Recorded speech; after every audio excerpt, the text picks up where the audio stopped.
Sonic Blast Special.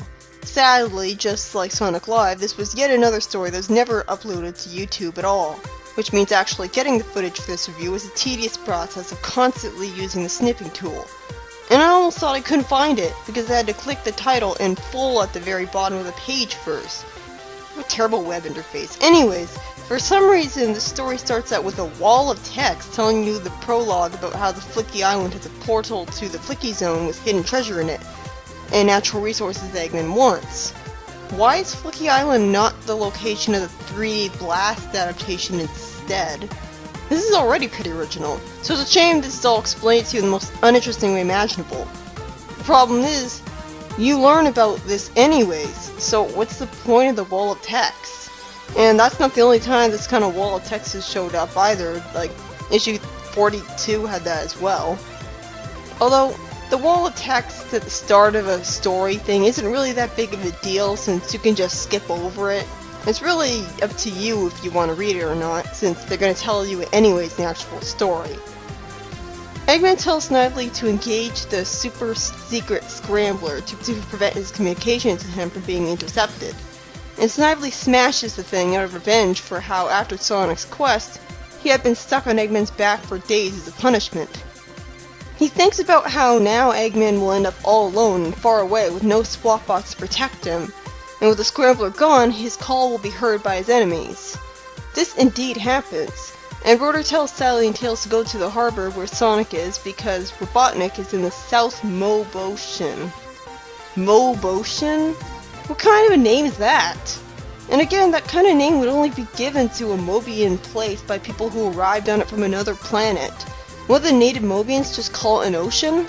And I don't think that's the in-universe explanation, so it's just a stupid name. Anyways, Tails says to Rotor to launch his Bathysphere submarine once again, and he'll meet him in the Sea Fox. I failed to mention earlier, but it sure is nice that he's still being allowed to use the Sea Fox even after he used it to go on an adventure all by himself.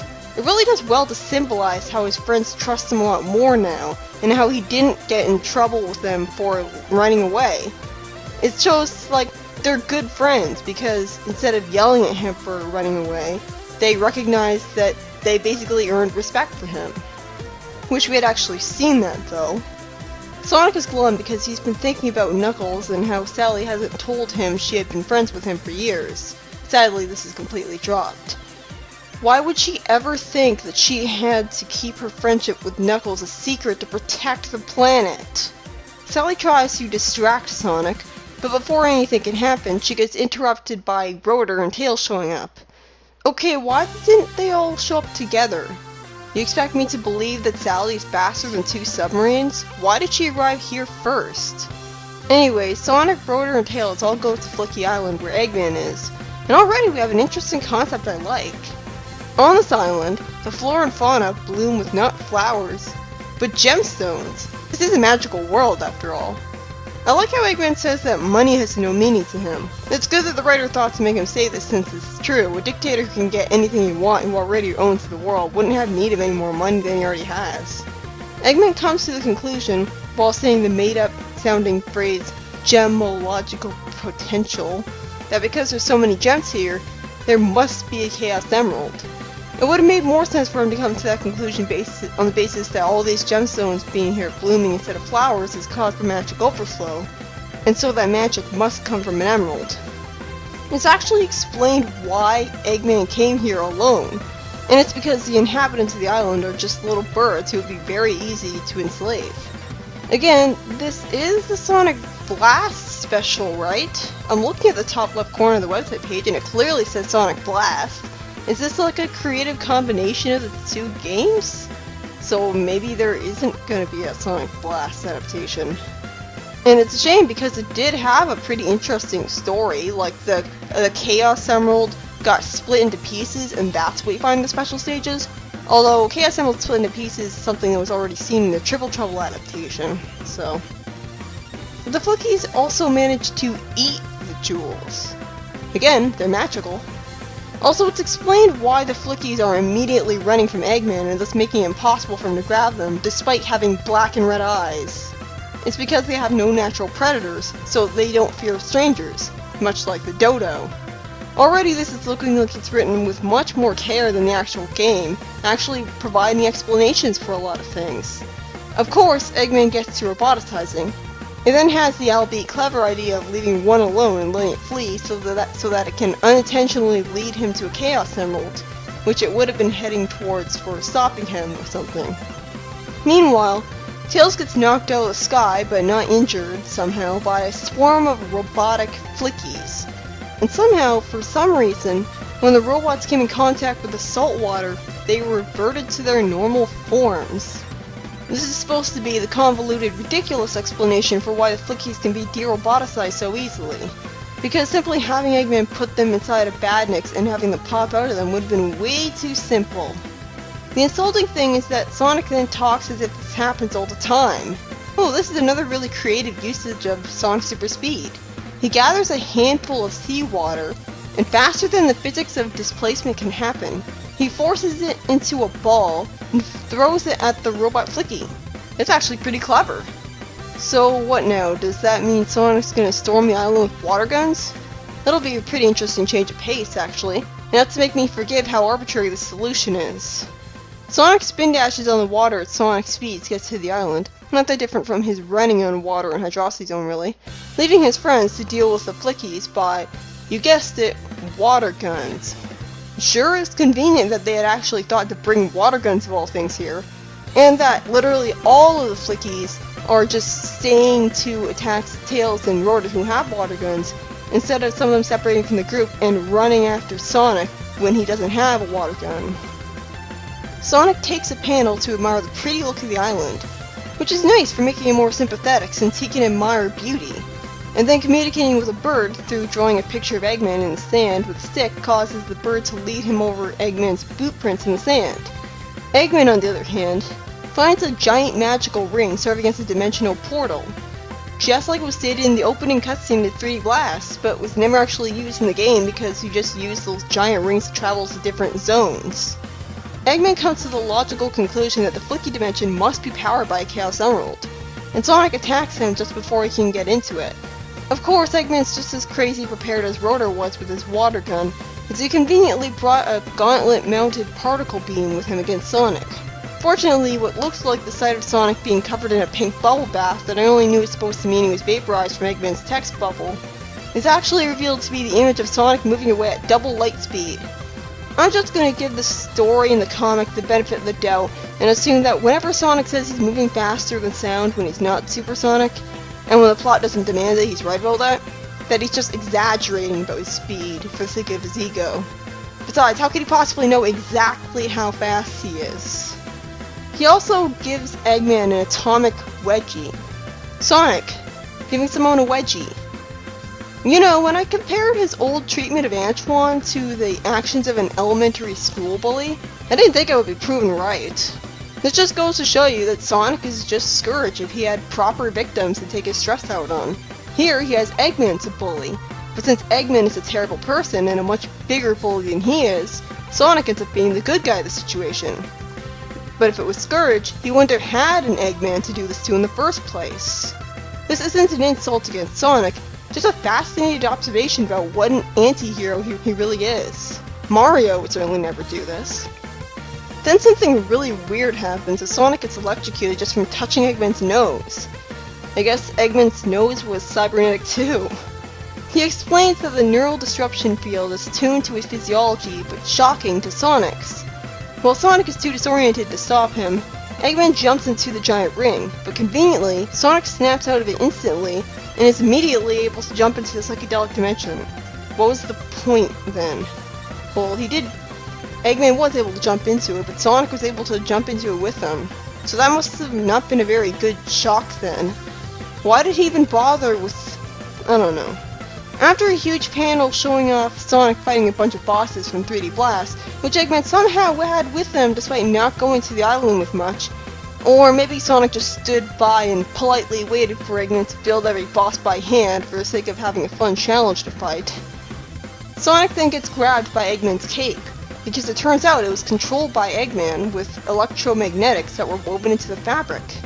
Oh, so there's actually a practical reason for Eggman wearing a cape that could get caught in something that justifies him wearing it. This is pretty awesome. He also explains that his cape is made from the strongest fiber in the world, that Sonic falls over tied up in it. Unfortunately, this just further raises the question of why he doesn't think it's too dangerous to wear then. Because at least a cape that can rip apart won't kill him if it gets stuck in the blade of a spinning propeller. His cape might get caught on some thorns or something, and then what would he do? Abandon it?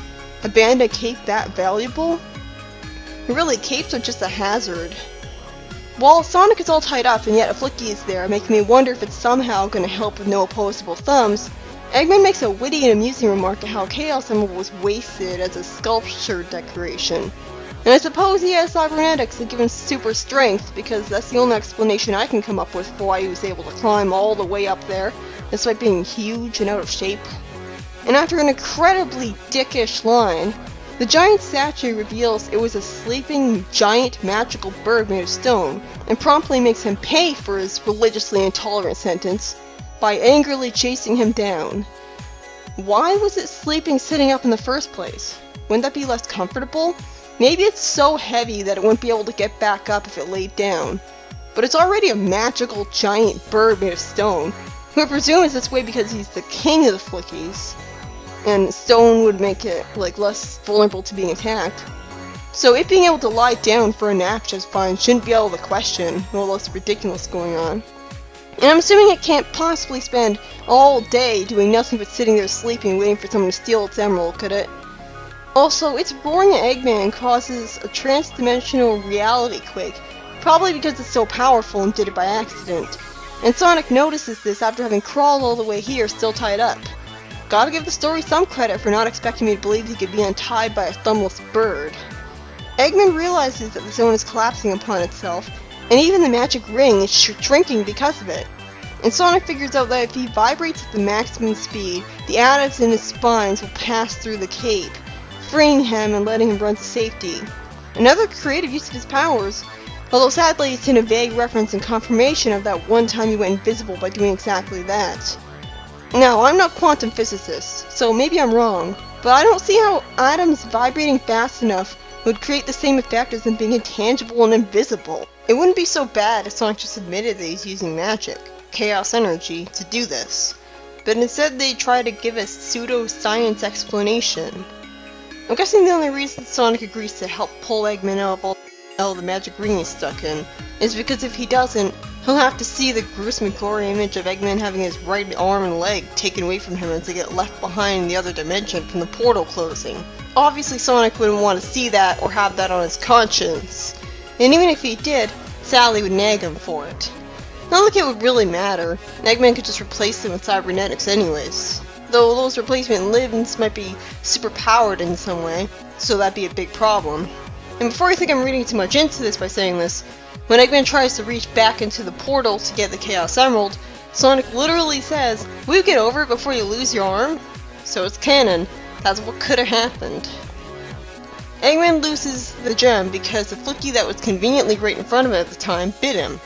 And Rotor and Tails come in saying they restored all the Flickies to normal and destroyed the roboticizer. Eggman then points out that he can't get home because Sonic had destroyed the exoskeletal battlesuit that flew him here, meaning that this island is now his prison. This better stick! For more than just one issue! Seriously, I'm sick of Eggman by this point. Also, did he build a second battlesuit after Sonic's quest that I wasn't aware of? I didn't see him fly here in one. And maybe I just wasn't paying attention. The backup story is Sonic and Sally hosting an awards show as a sign of appreciation for all of their friends, and themselves, as Sonic gives himself an award. Normally I'd dismiss this as worthless filler, but it actually made me chuckle at one point. It was actually pretty charming, because first they make fun of themselves by having Sonic point out how stupid the pun-filled dialogue of the very early comic was, by saying Rotor had written corny jokes for them. And Rotor had to apologize because he couldn't think of anything funny. And then, the thing that made me chuckle, was Sonic saying, "You call that strong, Rotor? She's opening a jar of grape jam!" And Rotor saying, "That was the best I could do, Sonic. Besides, it's hard to open a stuck jar." I like this. How Rotor's camera footage of all the freedom fighters for demonstrating how they earned their awards just happens to disprove everything, with Tails being afraid of a mosquito as he tries to swat it. Antoine proving that he is indeed disloyal by having eaten all the donuts, saying he won't tell who was out of loyalty for the culprit, and then burping, "I told you he wasn't loyal." And at the end, Sally proves she actually is supposedly the smartest by pulling the plug on the awards show before she could be humiliated too. I could actually get the logic behind all of those camera footages being used too. Opening a suck jar is a sign of strength. Tails is fighting through the fear of being stung by a mosquito and thus showing courage, and thus bravery, and Antoine is talking like he won't get the person who ate the donuts in trouble, and Rotor was too ditzy to realize the burp meant he was the one who did it and thought it was just a coincidence. So it's not even like I can say the story was ruined by meta logic because it made no sense he'd use that footage. It genuinely makes sense that this would happen. But let's go back to that to end this off. How is Sally the smartest? It was actually Rotor who was the winner, being the genius. And Sonic fortunately says exactly what I'm thinking. What makes you think you're the smartest freedom fighter, Sal? Which is gutsy of him to say. I guess the point is she's the one with the most common sense. The smartest in the level-headed, street-smart, realist sense. Because Rotor's a genius, and he still didn't think to just cancel using that footage entirely for not being good enough. Oh, and another story. Bugged Bunny. Oh, I just got that. It's like Bugs Bunny. Eggman and Snively are wearing green disguises so they could sneak up on Bunny and plant a tracking device on her while she was asleep. So the thing that Rotor was worried about happening the day he met her is now actually happening for real. However, Snively and Eggman aren't able to follow her because while she can use her robotic limbs to get around the obstacles in a way beautifully, Eggman and Snively can't. Okay, but it's a tracking device. Why do they have to personally follow her as she's walking? Why can't they just wait for her to come home and fly to Nuthole with a battleship? The obvious answer is Rotor would have found the tracking device on inspection since he's crazy prepared by then, but that was never already said, so it's a plot hole. Eggman does get the idea to return to Robotropolis already to do just that though, but before he can, it's revealed that the tracking device fell off of Bunny and was eaten by a mole. Yeah, I'm not sure why, since the mole really shouldn't think that it's food, doesn't look anything like food. And Bunny mistakes it for one of her own circuits, complaining that now she'll never get it back.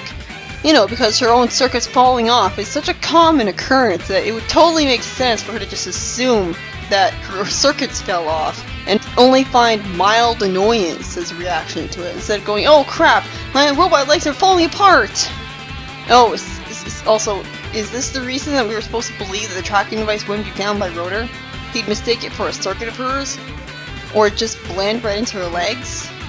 Anyways, the story ends with Eggman and Snively digging for hours trying to look for the tracking device, purely because of Eggman being stubborn and spiteful, when it would have been easier for him to just build a new one. And I have to wonder though, as much as I love this plot, if Eggman could just build a tracking device to find Nuthole and stick it on a freedom fighter, why hasn't he done that and found it a long time ago? Even if he fails, he could just keep trying. This issue, along with the main story written by Mike Gallagher and the rest by Angelo, was a really pleasant surprise. Even the throwaway backup story with the award ceremony was good. I was really confused that despite the story being called Sonic Blast, the story was an adaptation of 3D Blast, which is a completely different game. Talk about didn't do the research. But I wasn't disappointed. It was a pretty creative take on it. It explained a few things and actually used the giant ring as a portal to the Flicky dimension when that was only given a passing mention in the cutscene in the actual game. I guess the only problems I can find with the story, aside from Rotor and Tails just happening to have water guns, when those water guns wouldn't be able to hurt anything, so why would they even have them in the submarine in the first place, is that a lot of weird stuff happens in the story, like Eggman's nose being electrified, but which I suppose someone could accuse of being just silly writing. But the thing is that this takes place in a fantasy universe, so all of this is easily explainable as just being magic. These things seem to come out of nowhere, like Eggman's cape being something he can control and that can't be destroyed, but they still make sense to be there when you think about it. The Flickies being de-roboticized by water, though, was an extremely convenient Deus Ex Machina, and Sonic even tries to pretend this happens all the time. And the whole problem is it's never happened before. And it would have been much simpler to just have Eggman have stuffed him in badniks and they just pop out when the badniks are destroyed. They didn't have to do this. But on the bright side, it was a pretty interesting change of pace, having water guns being vital for a change, and letting Rotor and Tails be useful by using them. And the other biggest problem, another Deus Ex Machina, is how Sonic got out of the cape. They don't even try to imply that Sonic has come to the wrong conclusion about how it happened and fails to understand that it's magic, that he's just using another one of his chaos powers to turn intangible again.